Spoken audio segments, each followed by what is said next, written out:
I'm back at you guys. Last night someone called me right in the middle of my fourth part of this, so this is the fifth part, continuation of the fourth part, and I forgot where I left off last night anyway. I didn't have time to redo the video, so I'm just going to leave that how it was with my client calling in the middle, 10 minutes early from the session. I just started going through the book. Um, I just started, so it's going to take me all day, but it's a constant, every other word you circle the first letter and it makes this whole story. So just going down the page, reading from the beginning, it says Billy's back. And the memoirs of Billy Shears. That's just the introduction. And then I started doing that on the next section, and it's going to take a long time to do it because sometimes it skips a little bit. It says, at first, you, and this is going just down sideways, you may say Paul is a dreamer, but he is not the only one. The only one from the time. That's as far as I got. And then I found the word swine. So I think the time in, I don't know. I don't know how swine. I skipped two letters to get swine, so I don't know if swine is really in there anyway. I'm going to go through all that and tell you what the side message says, because it's in a constant encoding all the way down the whole book. So what was I talking about when I got cut off the other night? Let me try to remember. Hey Jude. Okay, so Jude is the brother of James, and James Paul McCartney is the guy who died. So he's saying I'm Jude, and letting him under my skin is. He said he was like channeling Paul McCartney after he died when he was playing his bass in his house, because it was so hard for him to play the bass left-handed because he's not left-handed, but he kept at it. And one night he felt like this kind of like channeling, like all of a sudden he was able to start playing the bass. It was miraculous because he thought it would take many more months to learn how to play the bass. He still, till this day, sometimes picks up the bass wrong or the guitar wrong, the opposite way. And he says that's actually one of the movies. I can't remember which movie it is, either Yellow Submarine or the movie Sergeant Pepper's Lonely Hearts Club Band. It's also, he accidentally picks up the instrument, whatever instrument he's playing in the movie, backwards. And then he realizes it and changes it to the left hand because he forgets he's supposed to be left-handed. A lot of other things he did is, I guess it's the right eye.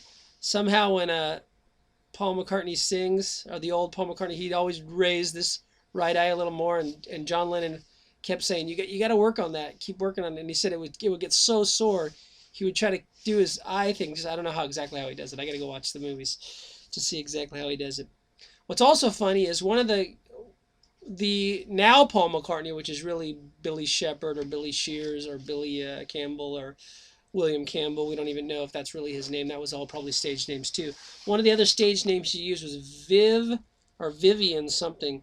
And that Vivian guy was one of the stage names he used in one of the other bands called the Bonzos or something like that. It was a long dog something Bonzos. I can't remember the name. But he actually plays that part in the movie. I believe it's, which movie was it? I believe it's Sergeant Pepper's Lonely Hearts Club Band. So he plays the Paul McCartney role and he plays his other role, which he was still doing on the side while he was doing the Paul McCartney role, but it wasn't, he never got famous as that role. What else does this talk? So after Hey Jude, so he wrote that as to himself, but he changed it to Get Under Her Skin. Most of the people who write songs, like even I do, I've written over 60 songs, and I'm now working on my fourth CD.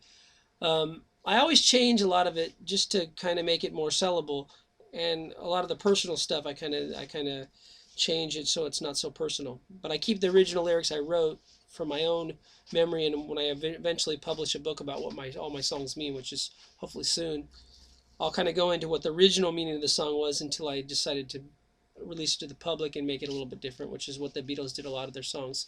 Like, James Paul McCartney died in a church and was buried along with his name. That was written by the first Paul McCartney. That was his original lyrics, and he changed it to Eleanor Rigby. Also, the part where it says, Father McCartney died in his socks in the night when there's nobody there. That was the original lyrics. Of course, he couldn't put that out because that was before he died, and people would be like, what are you talking about? You're dead. He didn't want to write, but that's originally he wrote it about. He just changed it to Eleanor Rigby and changed the character from his dad to some fictitious name. Who was it? Father Mackenzie, which is just sounds like Father McCartney, which was his dad. And actually, the new Paul McCartney, he moved into the old Paul McCartney's house, and even after his son died, he would come over occasionally and say, "Could I fix your socks?" And he's like, "No, I don't even want to fix my socks, but okay, go ahead. You probably there's still some socks there from your son, and I know that has sentimental value to you to do that." So he did. He fixed his socks in the night when there's no one there. What else? Okay, so Hey Jude, that's Hey Jude. There's so many other songs. Every single song after and all the record covers had so much to do with every one of these things in this chapter. And I'm not going to remember it all right now. Oh, Good Morning. Good Morning has a double meaning. Good morning, good morning, good morning. Morning also is spelled M-O-U-R-I-N-G. Good morning, because this guy died, and there's nothing we can do to change his life. Call his wife in.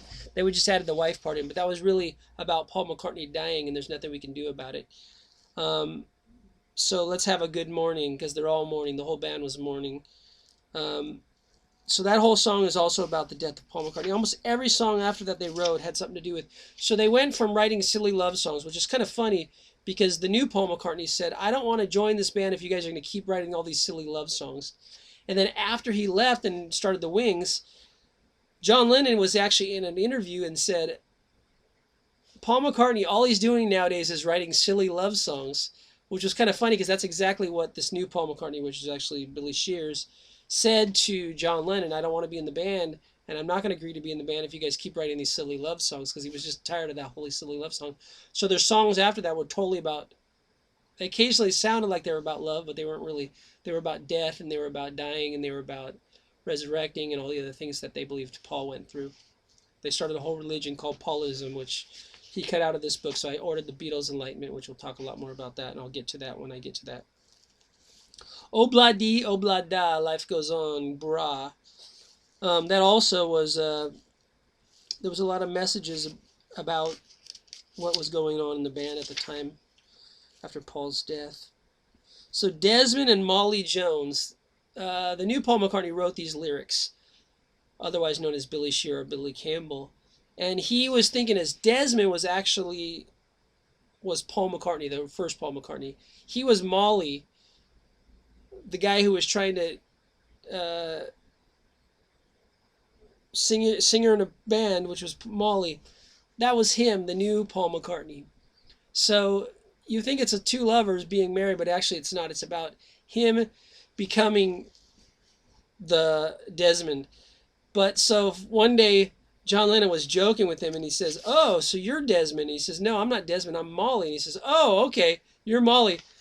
But they said a lot of his songs, like this song, sounded like Desi Arnaz, who was Ricky Ricardo during that time. I Love Lucy. Babaloo! Babaloo Ricky. So they kind of joked about him, and many times they would call him, what would they say? Boogaloo. Boogaloo music. He makes Boogaloo music. So in this song, Desmond and Molly Jones, that was a lot about what was going on in the band at the time, about this whole concept of them coming together. Let's see. So much more in this book. I'm going through. I'm going to read it a second time. I just ordered the. Okay, Japanese Jailbird is a great chapter because he got arrested because he stupidly put too much marijuana in his suitcase. He shouldn't have put any marijuana, because they actually asked him, because he had a few arrests in other countries with marijuana. Before he came into Japan, this is when he went solo, the new Paul McCartney, otherwise known as William Campbell, Billy Shear, Billy Shepherd, all those names are synonymous, was asked by the Japanese police, "If you come in our country, don't bring any marijuana." He was actually told that before he came, and then he was stupid enough.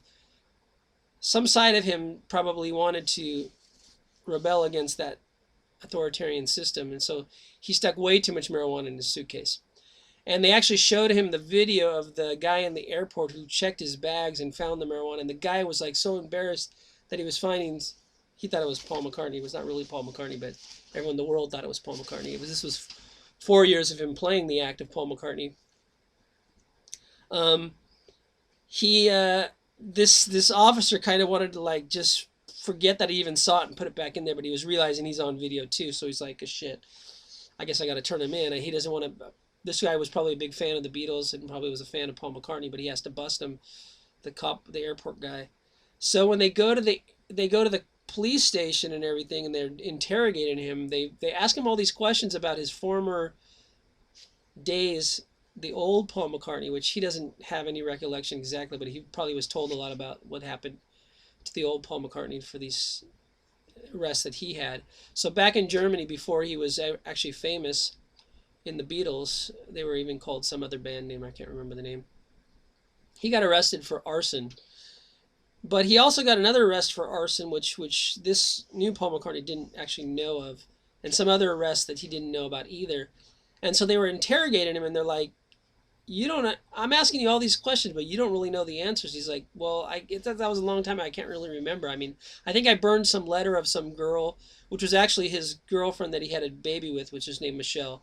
That's why he wrote the song. The old Paul McCartney wrote the song Michelle, my belle, exactly when she turned 5 years old. The mother, his ex-girlfriend, sent him a picture. This is your daughter. She's 5 years old now."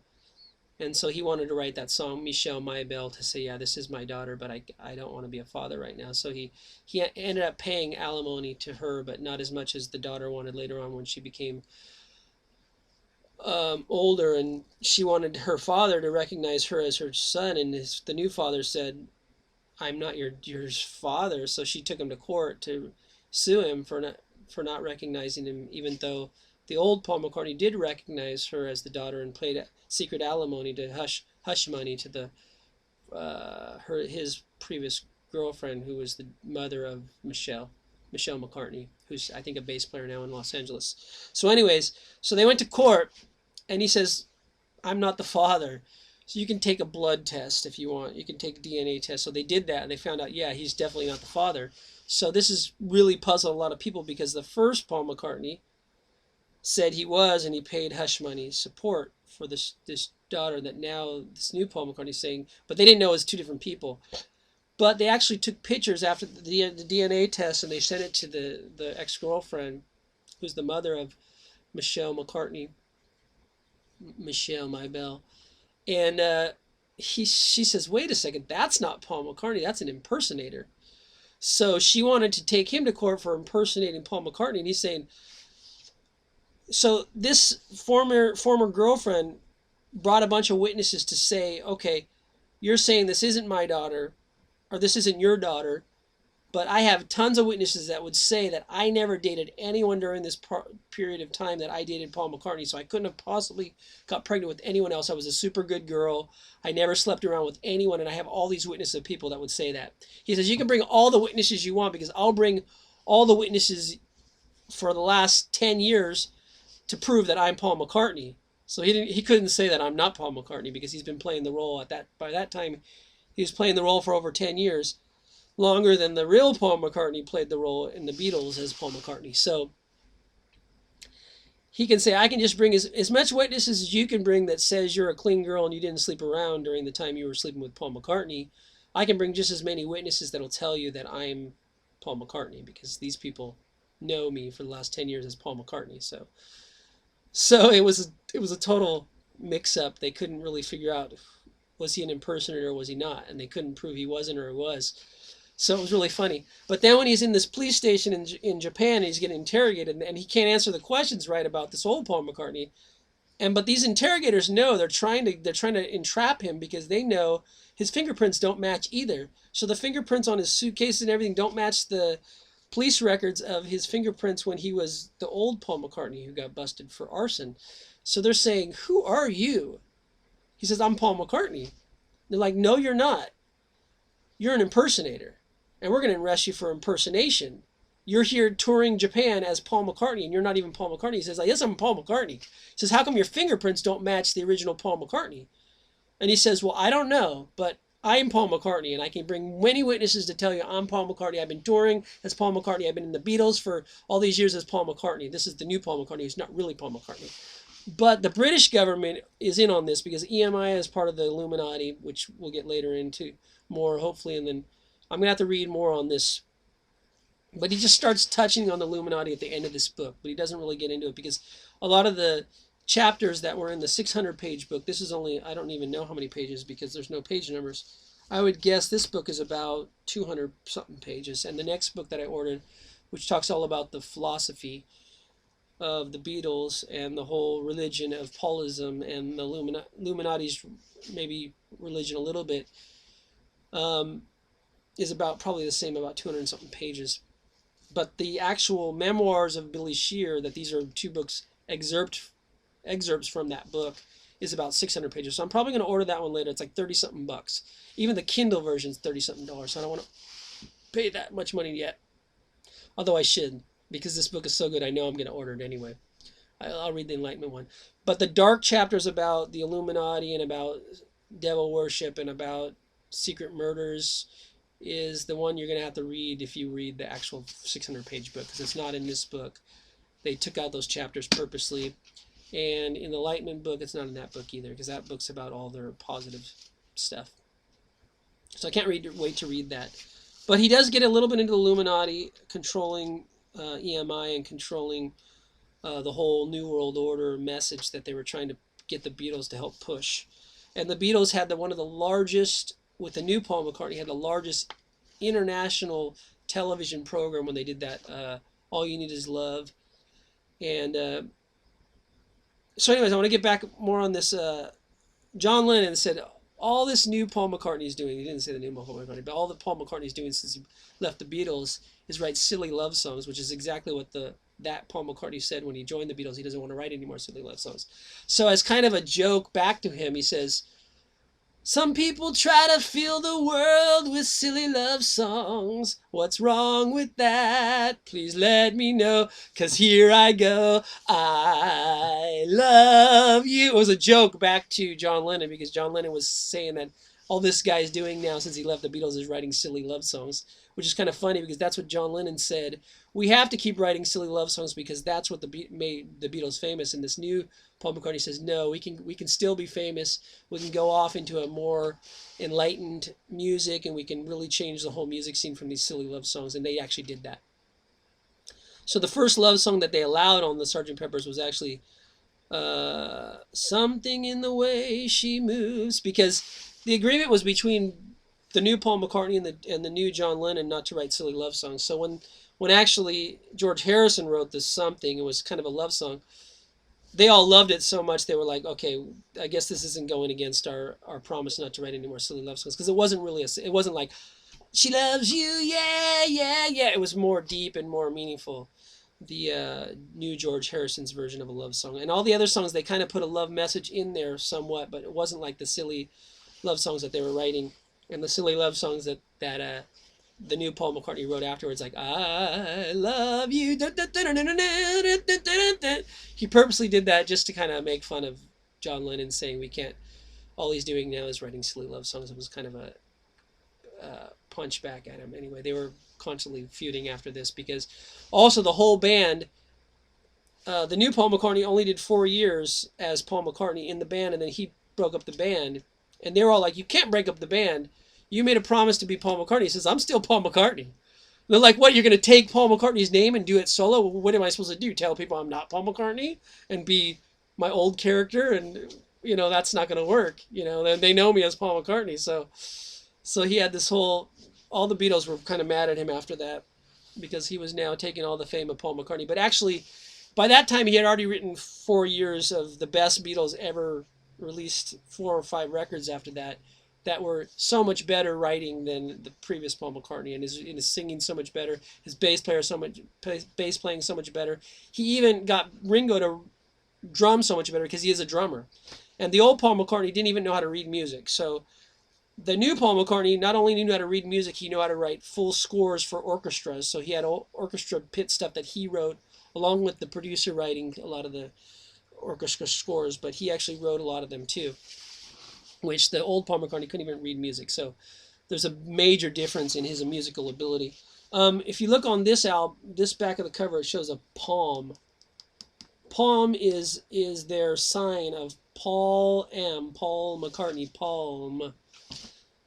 That's their one of their signs. So it's in a lot of the videos. They have hands and palms to kind of represent this whole message about the old Paul McCartney. Anyway, we'll get more into that as I read more about it. What do I want to end with?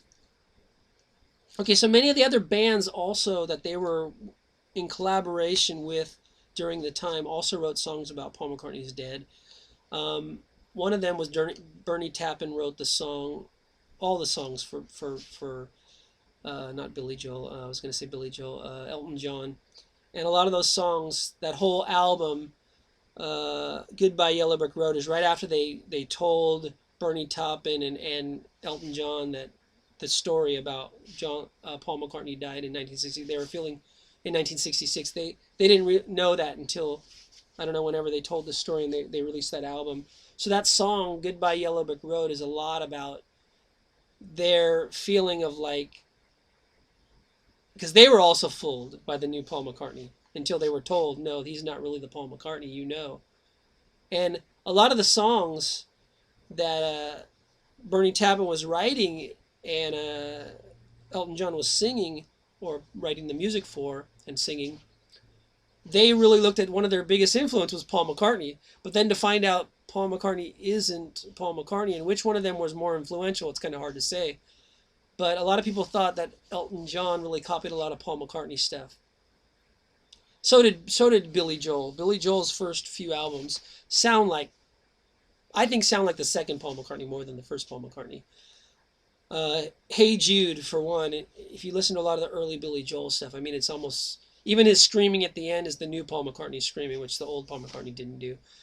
The na na na na na na na, hey Jude, Judy, Judy, Judy, Judy, wow. That whole thing that the new Paul McCartney did, which the old Paul McCartney never did. He didn't have that vocal ability.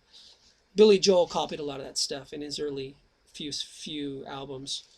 Anyway, I'll get more into this. This is part 5. I'm going to read this again while I'm waiting for the Beatles Enlightenment to come in the mail because this book is so good. I got to get the second volume of it. Okay, love you guys all. Please subscribe down below and please comment and please share and all that good stuff because eventually I'll be able to make a lot more videos and buy a lot more books if I have a lot more money. And the more you listen to my channel, the more money I get. Okay, so, and you can also donate. There's a donate button. I think it's up that way or that way. I don't know. Somewhere you can see donate button. Okay, I love you all. See you later, alligators.